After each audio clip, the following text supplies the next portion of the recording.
Hello again, everybody, and welcome into the Take the North podcast, along with Dan Wiederer of The Athletic. I am Mark Grote of Chicago Sports Radio 670. The Score as we inch ever closer to Bears-Packers at Lambeau Field, a game with consequences. We'll talk a little bit about the injury report in a second, but Dan, today, what is about to go down on the Take the North podcast might be, when it's all said and done, the most important episode of the Take the North podcast that we have ever done.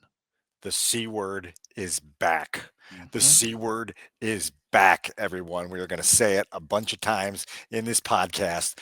Get ready. The C word is back. And you will find out what the C word is right now. People tuning in for the first time are like, the C word? You can't use the C word. I've got my kids in the car, for God's sakes. Don't worry. We won't do you like that if you have your kids in the car. Don't you worry. We try to keep it, we're like kind of PG-13 on this podcast. We know you guys don't need it, unless it's like an audio clip within the context like we did yesterday or the other day with DJ Moore dropping a couple F-bombs.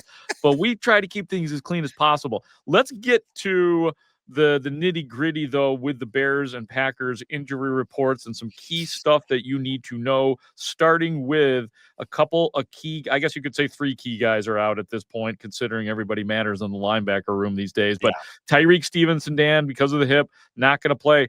Rome Odunze is not playing in this game. He is out for the Packers game because of a foot injury and Ruben Hippolyte shoulder. He is out. But the Odunze thing, I don't know. I think you can't call it a surprise because he's been out all week and he has been dealing with this heel thing since the beginning of the season. But I will say I'm a little bit surprised that Rome is not playing in this game. There's layers to it because, it had been listed on the injury report as a heel injury earlier in the year. This is listed as foot. So I don't know if it's entirely the same thing. And we haven't been able to get to the bottom of that just yet. It will take Rome Odunze out of action Sunday at Lambeau Field. And Grote, I think for a lot of people, you just assume, okay, Luther Burden slides into that role. Well, Rome Odunze plays the X receiver spot in this offense. He's prototypically the X guy, the guy that plays that old split end style role for the Bears. And Burden is more of the slot kind of guy. And so I'm going to be very fascinated to see how Ben Johnson distributes sort of the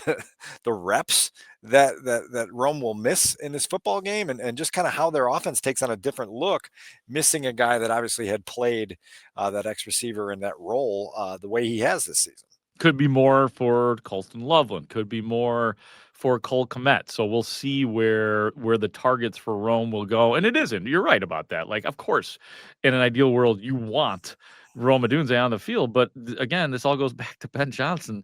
Trust that guy and actually kind of like the challenge for him in dealing with this and trying to get it to different wide receivers. I think the biggest note, though, Dan, on the injury report is that TJ Edwards, hand and hamstring, officially a full participant in practice on Friday after being limited the entire week and obviously has not played for a while. It certainly looks like TJ Edwards will play. I would guess that he, like Jalen Johnson and Kyler Gordon last week, will probably be on some, maybe you would fill in the blank there, that he would be on some sort of a pitch count.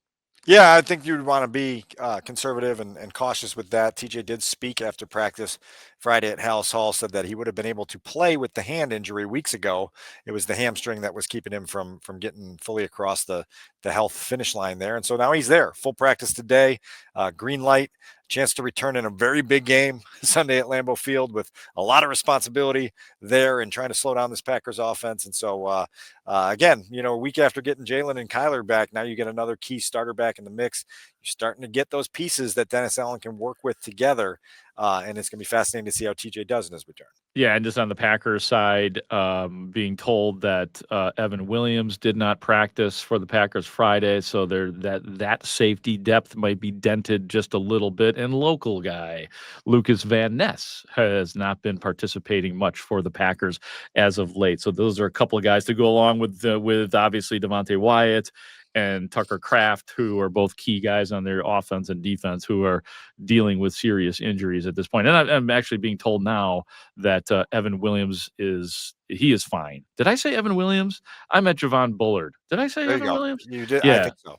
Evan Williams, good to go, because that would be a big deal if he was not playing. Javon Bullard is the guy that I was thinking about. You are correct, Studs. Thank you for correcting me. I appreciate that. Let's get on with it, Dan. Unless there's anything else you want to say about the injuries, are we ready to go We're there. We're full there. culture club? It is time for this. Dan has been waiting for this podcast since 2018. I tumble for you. I tumble for you. We talked about that the other day. The the soundtrack for this Bears team, the culture episode, culture. And so, Grote, as I was making my notes, I told you before we got on here that I was very excited about where we can go with this podcast. We've got a lot of audio to play. It feels to me like a little bit of a field trip, right? Like, and we're entering the Museum of Culture today, Grote, with our audience. We're going to go into the Hall of Dysfunction for a little bit and show people what that once was like. We're going to go down the Gallery of Disarray, kind of explore that for a few minutes, and then we'll slide over to the menagerie of hope and belief, which is where the Bears are right now. And I think we can do some fun things with this episode to kind of give people an understanding of why this is meaningful, right? And it's, obviously it's a little bit of a tongue-in-cheek joke for our loyal audience and for you and me, but there's some things some meat on this bone that we can get at.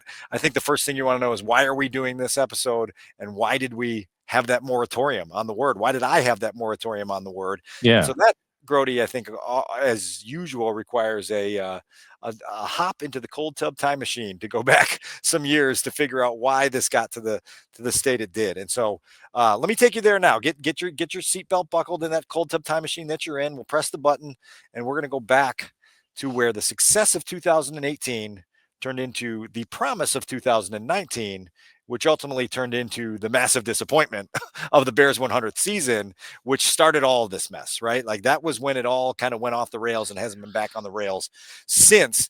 You would probably argue, and you tell me if I'm wrong, that was when the latest cycle of Bears failure really began in 2019. Yeah. Oh, yeah, absolutely. I mean, heck, well, you're right. The promise of 100 years and that whole thing that went down in Rosemont, and Kyle Fuller coming out, modeling the Bears uniform at the end, like everything about it.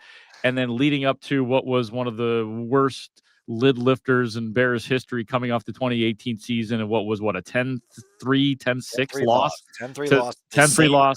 Packers that they'll play this weekend. Yeah. Yep. There were boos early and often for Mitch Trubisky and the offense on that day. So yes, I would agree with you that it did start to tilt in 2019. Yes. So the cold tub time machine stops right upstairs from where I'm sitting right now, and it is the end of season press conference of 2019, where the chairman of the Chicago Bears, George McCaskey, said that his sort of hope for 2020 was to figure out whether the Ryan Pace, Matt Nagy-led Bears of 2020 would be more like 2018, the team that won those 12 games and won a division and went into the playoffs, or it would be more like 2019, which, as we know, finished with a very disappointing 8-8 record. And then the 2020 Bears gave you no gray area with which one of those roads they would pick. They had the exact same record as the 2019 Bears did. They went 8-8 again. And yet, rather than apply sort of some accountability and some consequence to that 8-8 season, George McCaskey and then team president Team Phillips met with Ryan Pace and Matt Nagy after the season, and they had their little powwow, and they decided that Ryan and Matt were very self-reflective. They vowed that they were going to be good boys and do better as they went forward. They were going to grow into their roles, and they got full trust from the leadership inside of Haugh to run it back in 2020. Let's see what you can do. And then 2021, right? You get to the end of 2020. They have that 6-game losing streak within 2020. They go into the playoffs. They get their doors blown off by the Saints.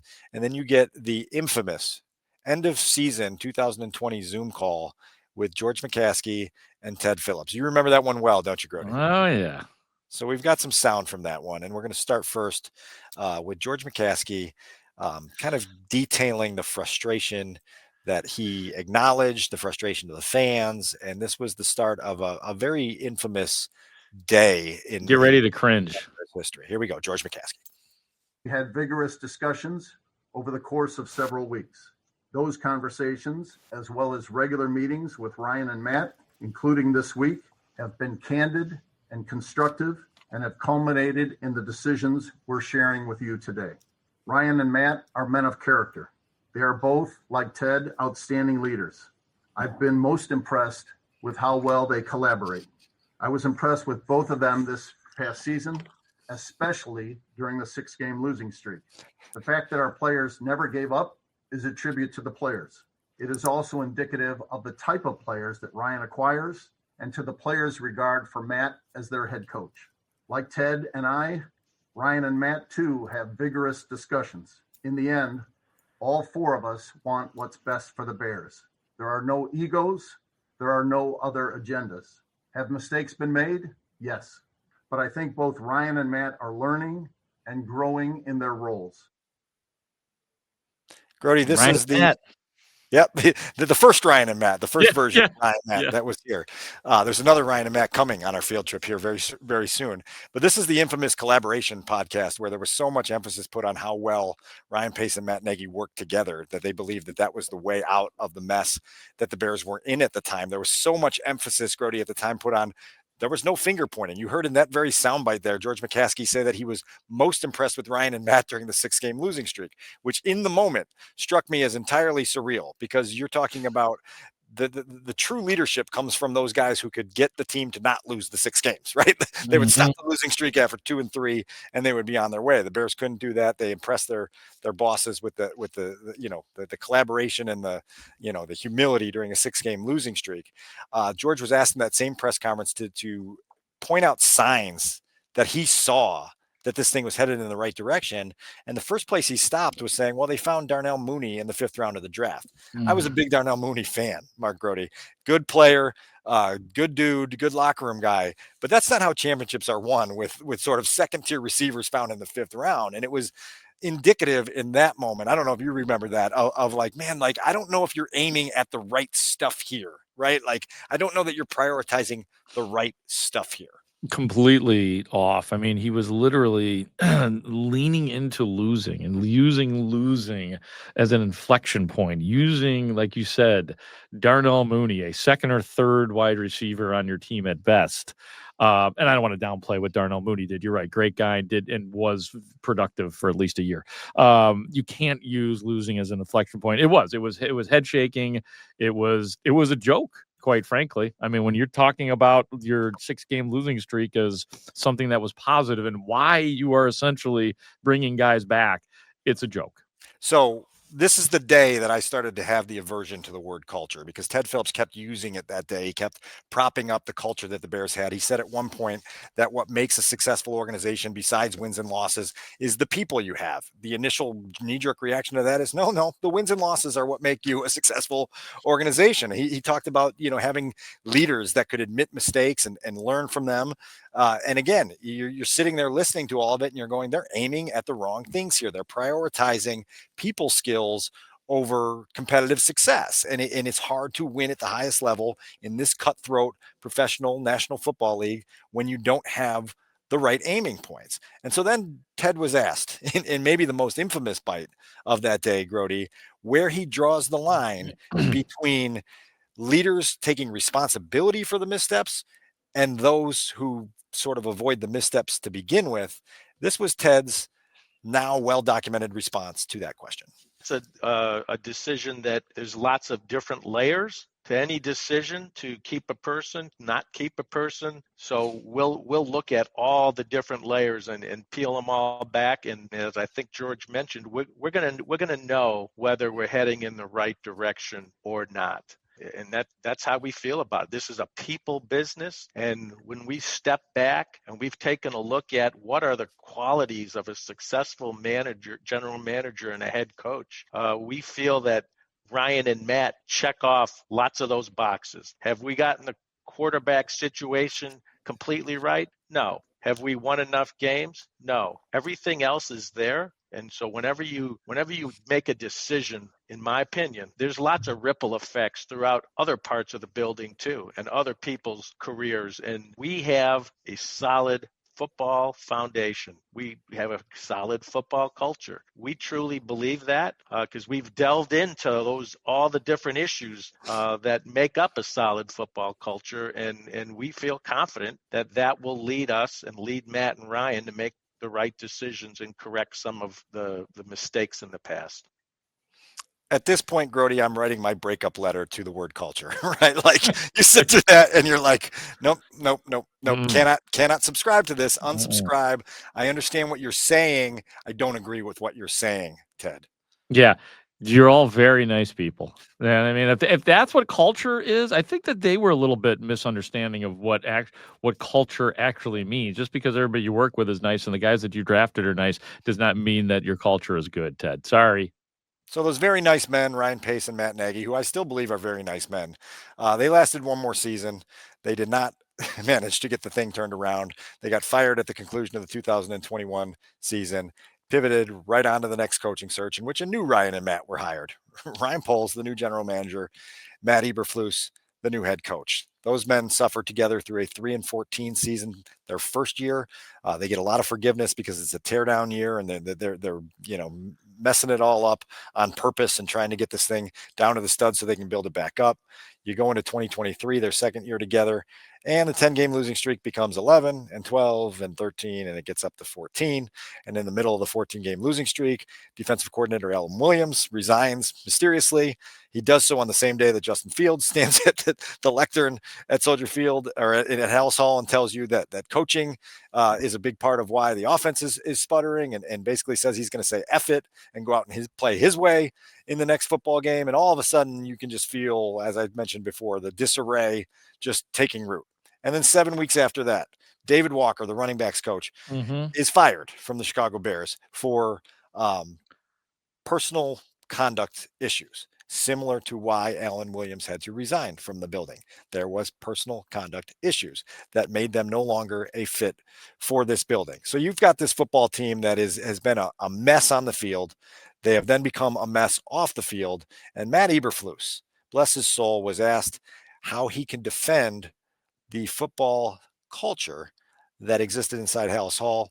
Here's what Matt Eberflus had to say. Pride yourself on building a team based on culture, yet by week 9, 2 coaches are off the staff. Is there a culture issue within your coaching staff? Absolutely not. Absolutely not. The culture in our building is outstanding. The guys work hard every single day.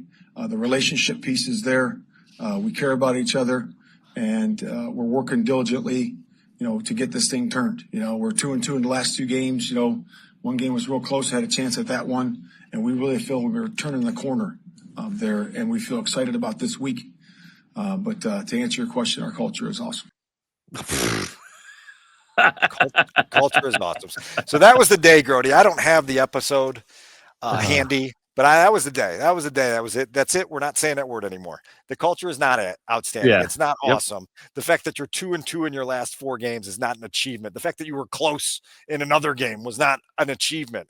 You're aiming at the wrong things. And so that was the day. That was it. David Haugh and I made the decision here on Take the North. I think it was my decision. David just went along with it for a while. We're not saying the word culture again until the Bears can find their way to 9 wins and prove that they're a winning football organization.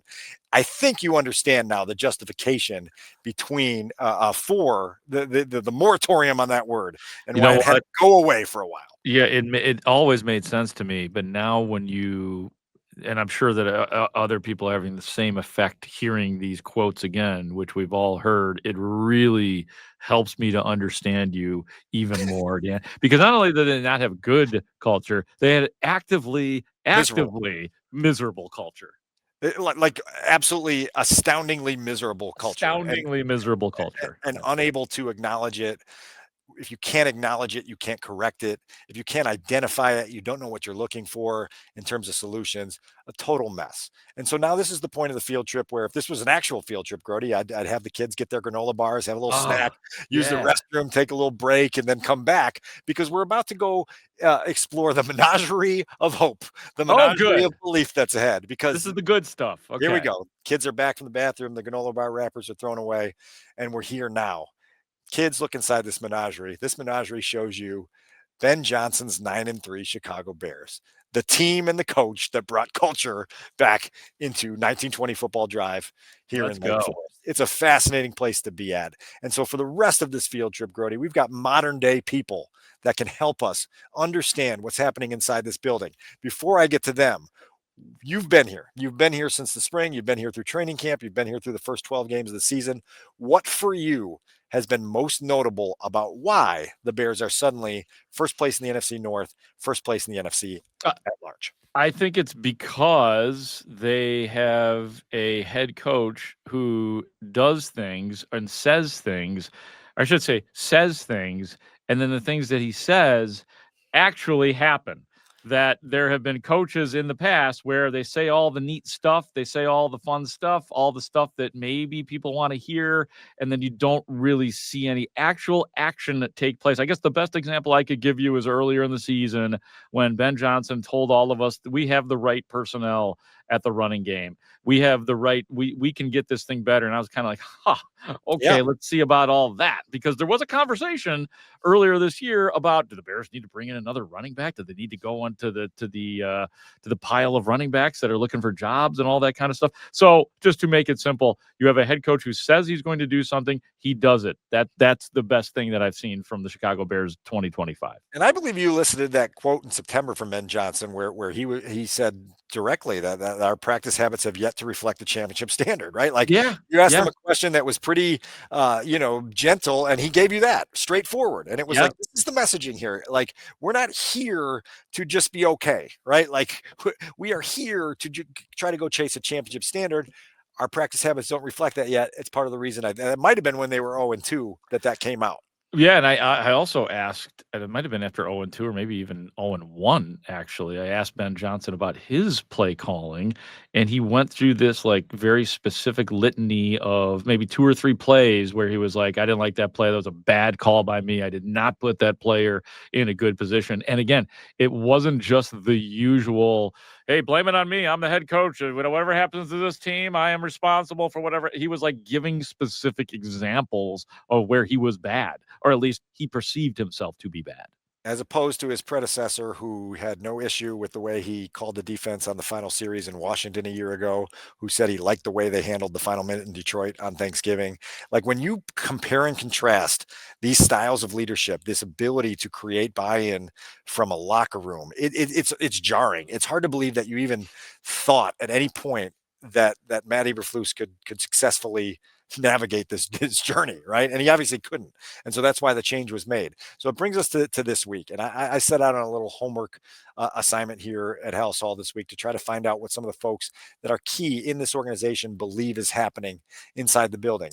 Today, had a chance to ask Ben Johnson about culture. Now, listen, I had a little bit of a heads up from the Amazon Prime broadcast last week, in which Al Michaels essentially offered up that Ben thinks that the word culture is just a buzzword, that there's a lot more meat that is required than just the buzzword. And so it's 2-question exchange with Ben today on Friday morning in week 14.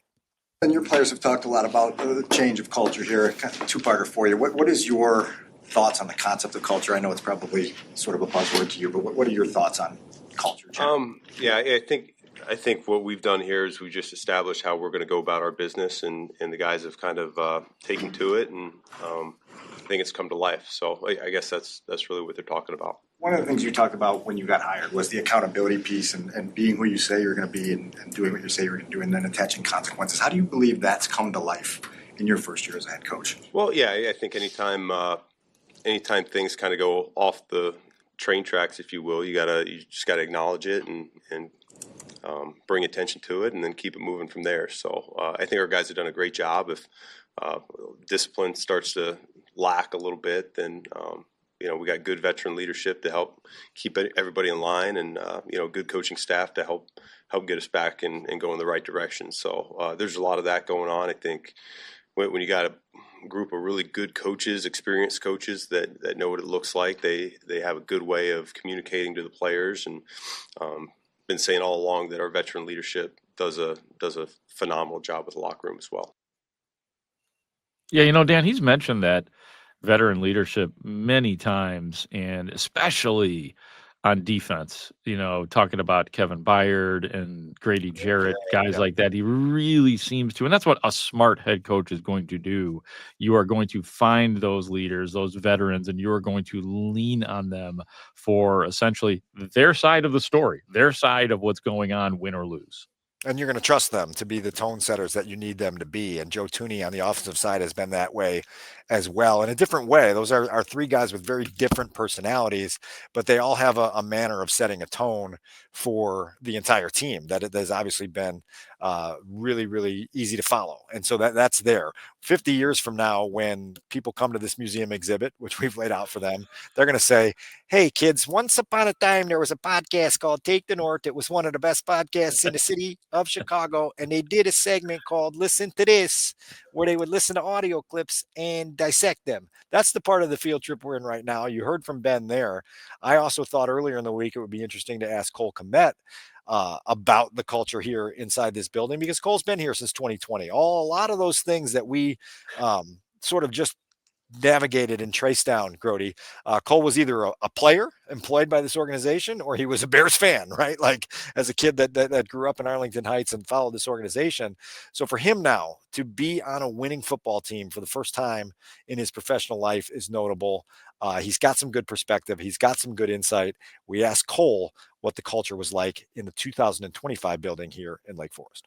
You've obviously been here for quite some time. You've been part of many different conversations about culture at Haugh. What do you find most notable about the current environment there? We're winning.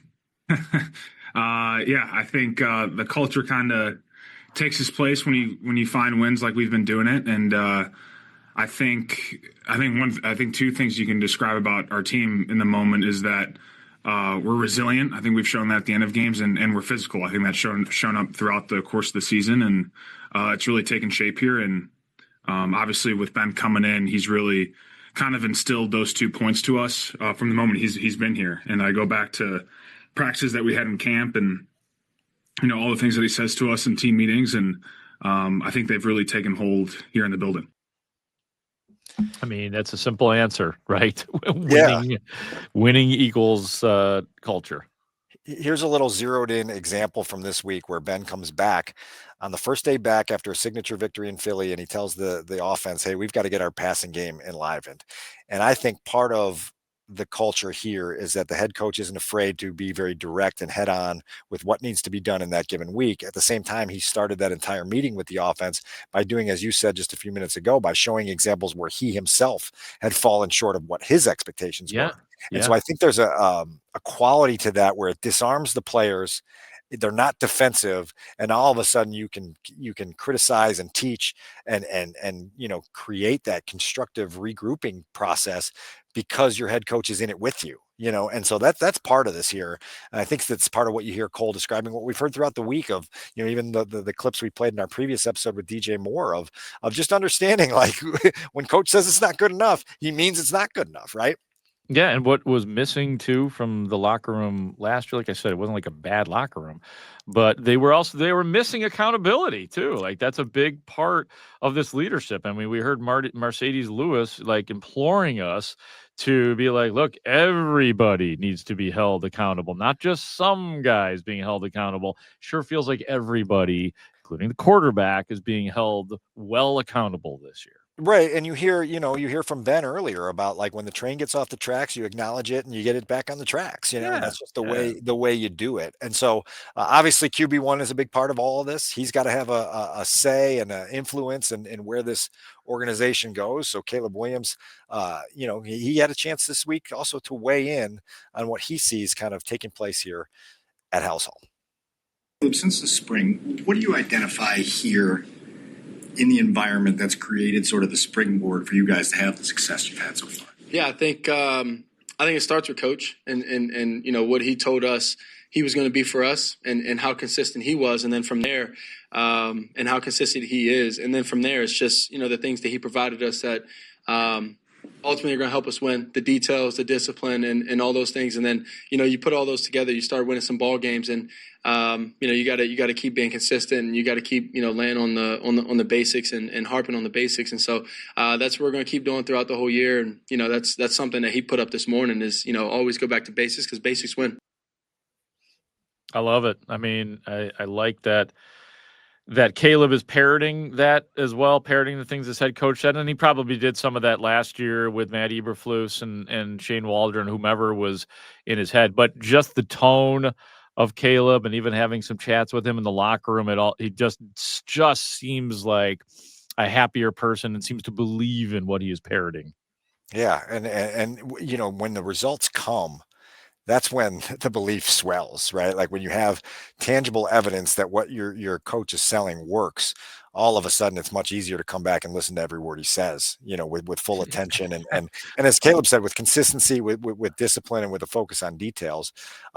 It's cool. It's cool to observe. We've got one more current player here, and this is team captain Kevin Byard, who's obviously got plenty of thoughts on the things that are happening here. He was part of a big culture change in Tennessee with the Titans when Mike Vrabel came in and restored that organization. And then Mike Vrabel left, and Tennessee hasn't been the same. And now all of a sudden Mike Vrabel's in New England, and he's creating culture again with a Patriots organization that had lost its way for a few years.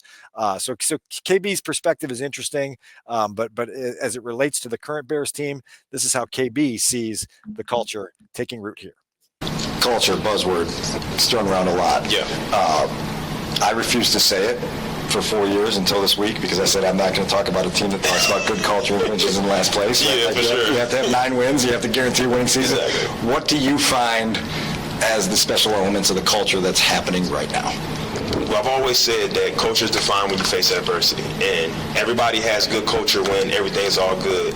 But when things aren't going well, that's how you find out what the culture is. And I think we have faced some adversity this year, a lot of adversity, and a lot of those adverse games, and been able to win. So I think that shows the character of who we are. But at the end of the day, too, just what you said, like, when the buzzword culture in the league is like, when you're winning, culture is good. When you're losing, culture is bad. You know what I mean? So it's just like, I think we've had, even last year, I think we've had a good collection of group of guys. But when you're losing, things always start to spiral eventually. Whether it's like my time in Philly, when you get to losing, it kind of becomes a situation where, there's a little bit of finger pointing a little bit. It may not be out in the media, but it's a little bit of finger pointing, or it may be a little bit of self-preservation where it's like, well, as long as my film is good, like, I'm not concerned about the group anymore. But I think you can tell that this year is not like that. You know what I mean? It's like everybody's completely focused on just the group, the collective, and how we're doing. Now, obviously, we're having guys like myself or Nashawn that are having really good years. Yeah. But I think if you talk to him, if you talk to myself, if you talk to anybody, it's like we're more concerned about the bigger goals at hand. And I think that's what the culture is. But it's set at the top, though. Right.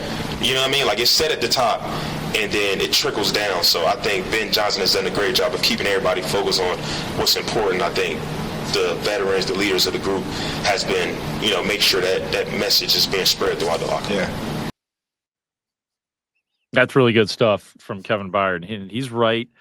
I mean, I think we could probably do another whole culture podcast on what winning and losing means. And then there's the subtleties in between and the sound that you have played from 2 years ago that really makes what you have put together here today on Take the North legitimate, because you can't just say it's about winning or losing. It's about having guys that are not doing weirdo things in your building, as the Bears had to deal with for a while, weirdo things. Well, you and I just faced some adversity there within the last 3 minutes with the sound quality of that audio clip from KB. That's on me. I'll take accountability for that. That for our listeners at home, I apologize for how jarring and grating that sound quality was. That hurt my ears, man. I'm not going to lie to you. That was very good stuff from KB, and obviously I didn't do a good job tuning that up properly. So I've been told that Adam Studzinski, our fine executive producer, is going to clean that up for you. So people may not even know what we're talking about. Okay, right now. But at least we took accountability for it anyway. And so yeah, see, you're a culture builder, Wieder. You are, man. Along with that, I thought KB's insights there on like the whole concept of self-preservation. You see it all the time, Yes. Like teams are going downhill, and all of a sudden you become so much more selfishly driven than I would be too. Why wouldn't you? Human be? nature. It's human nature, especially in the NFL, man. Yeah, and it's why all the time when you see teams that go way off the edge, all of a sudden you get, I've had this conversation with players that the leaks come because people are trying to save their behind, and like that's when it happens. It's like, you got to know who's really at fault, yeah, that's when we get stories, right? Or not stories necessarily, but things. Hey, if you want me to clear this up, yeah, I can tell you what happened on that play. If you really want to know. Just an FYI. So that brings us to the last stop here in the audio exhibit here, Oh, and it's okay. Patrick Manley.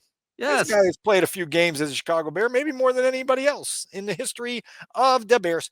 Longest tenured Bear. He joined Rahimi, Harris, and Grote. I think Very it was on Monday. It might have been Tuesday. My weeks all meshed together. Mine too, so I have no idea. But you had him on, and you guys just naturally flowed into a conversation on culture, and it was great to listen to. And I'm like, oh, Pat is not only listening to Take the North, he's got his own very informed insights on what he thinks culture is. This is great for our audience. Here's Patrick Manley. He's not being a jerk. You know what I mean? He's just being obvious, and I'm sure he's doing it the same way inside Hollis. Right. Sorry, I got to go back to the start. Come on. How do I get to? Oh, hold on. You've obviously been here. He's calling everybody out, and he does it in a way where he's not being a jerk. You know what I mean? He's just being obvious, and I'm sure he's doing it the same way inside Hollis Hall of saying, hey, he's got the clicker in his hand, just saying, hey, rewind, fast forward. This is what I need. I said 12 yards. You're at 11 and a half. I said 12 yards. You're at 11 and a half. And that's just coaching, and that's getting those guys to play at a standard and expect excellence. And I love it. The culture has changed there, and I love it. I think I heard Dan Wiederer talk about it. He's finally said the culture has changed, and it has. And you can see it on the field. Yeah, we're doing an entire show about culture on Friday. You may even be called upon. You might even hear yourself. I mean, you just talked about culture. We're looking for all culture quotes. We're the Culture Club right now. So I'm glad that you're following along. Mark, you just turn on the tape and the way they play. Yeah. I mean, everybody. I obviously keep an extra special eye on special teams, and I'll point out like defensive stay, like when the defense is on the field for punt return. Jaquan Brisker is playing his butt off. He's holding up a guy at the line of scrimmage above and beyond what he's basically asked to do. Jervon Dexter, when I watch field goal block, when you watch guys, that to me is how you find out if a team respects their special teams coach and how hard they're playing and their culture, what it's like. Jervon Dexter, every PAT, every field goal is giving his all. And that's a culture change that's been happening in Soldier Field, at Hollis Hall within the Bears. And that's just evidence of a culture change. And I love it. And I just think that Ben Johnson has put, I'm going back to that standard. He set that standard high. He expects everybody to play hard. Fantastic selection, Dan. And another thing that I think about as it pertains to what Patrick Manley was saying right there is that just watching receivers block for the Bears this year has been a pleasure. When you turn on the tape and you see Roma Dunze in that game that he had the infamous 0 catches game where his dad got kind of ticked off in the media. He was blocking his ass off. We know that we've seen that from Cole Kmet. Luther Burden getting downfield and blocking. DJ Moore, everybody's buying in, and that's not fun for receivers. Receivers would prefer to have the ball than have to do the blocking to enable somebody else. So that has been so heartening to see, but great selection there from Patrick Manley. It's a representative, of kind of the buy-in that the coaches have gotten from this group, that they do the things that Pat was describing there and that we've seen for 12 weeks. They're 9-3, and it's really impressive to see as we kind of wrap up this field trip and get the kids ready to get back on the bus. I think there's a lot that goes into this. I think, Grote, for me, just on a personal level, I got into this business like many because you love sports and you like going to the games. And then the deeper you get into it, you realize there's a lot to learn, right? Like about where you can go. When I was down on Tobacco Road covering college basketball and blessed with the opportunity to kind of be inside the buildings of, Duke basketball and UNC basketball, you start to see like, oh, there's a formula here, right? Like there are reasons that certain people and certain organizations achieve at the highest level possible, because there's a question on what sparks success, what creates failure, what qualifies as high-end leadership. And so that's always been sort of this driving force for me. And so like this whole episode and this conversation is fun because I think it's kind of an exploration of how you get results and why results sort of marry up with what you're doing, behind the scenes to put yourself in position for either success or failure. I'm a little bit emotional right now. We've been talking about this podcast for years. You've been talking about culture for years. And I never thought we'd actually do this podcast. And you, sir, gathered some great audio. You did some awesome work in the locker rooms this week. All I had to do is sit back, relax, and listen to you. But I would have had it no other way for this call. I just didn't want to get in the way of the Culture podcast today. Great stuff, Weedsy. I love You've got responsibilities here. You got to get all these damn kids back on the bus. You got to keep them from throwing apples out the window on the highway. You got to keep them from getting the truck drivers to beep horns that scare everybody. Like you've got some chaperoning yet to do here. This field trip may be over for our audience, but you got to get these kids back to school. There's a couple of kids that have smushed peanut butter and jelly sandwiches in their saran wrap, and it's not looking very good. So there's a couple of kids that are malnourished at this point. But you are correct. The field trip, and there's a couple of the controversial kids who did not ever get a permission slip signed, yet we let them go on the field trip. That's bad culture. There's some bad home culture going on there. Name names. Are you referring to Chris Emma? Yeah, Emma. Yes, Chris Emma, who I will fight anywhere. I will fight Chris Emma at a Starbucks. I will fight him anywhere. He's just nervous about Notre Dame and if they get into the college football playoff right now. Go Irish. Big weekend of college football. Big weekend of NFL football. It's going to take me to the field on Sunday afternoon game. God. A lot of stakes. Oh man, and like I'll say what I said on the score today as we're recording this on a Friday. I mean, look, and this is probably an obvious statement, but the Bears do beat the Packers on Sunday at Lambeau Field. We will be talking about Super Bowl. Whew. Right? I mean, like at that point, 10-3. You do the culture show, I'll do the Super Bowl show, okay? Like wishful. I mean, like you can't not at that point talk about the Bears and the possibility. I wouldn't put them as the favorite still. I wouldn't even I don't even know if I would say that they would go to the Super Bowl. I probably wouldn't, but that conversation will take place. You wouldn't rule it out. And so I think really, honestly, what a lot of this represents is what we've been talking about this week is that the window is open, right? And it had taken years to get this window back open again. And now you got to figure out a way to keep it from slamming down on your head like a guillotine blade, right? You got to keep that window open for as long as possible. And then maybe one day you'll climb through that window to the land where Super Bowl champions reside. Ladies and gentlemen, episode 418, the C Word podcast. Congratulations for getting a chance to listen to it. Dan Wiederer spoils you, I tell you. The culture is good and cannot wait to see what the Bears do on Sunday. Dan, anything else before we get out of here for another day on the Mighty Take the North podcast? I think I'm all talked out. I don't think I have anything else. I know that'll surprise you. Yeah, no, I didn't think so. That was good. That was very thorough. And it was just beautiful. Thank you to Dan Wiederer for doing what he does. Dan Wiederer from The Athletic. Read him, hear him, see him, all of that stuff. He is a major threat in the Chicago media. He is a threat from every angle. Adam Studzinski is our executive producer. He, like Dan and I, both picked the Bears. We all picked the Bears to win. So hopefully when we are next doing this podcast, we are talking about a winning podcast. I am Mark Grote of The Score. Thank you so much for watching and listening to the Take the North podcast. Culture. Great talk. See you out there.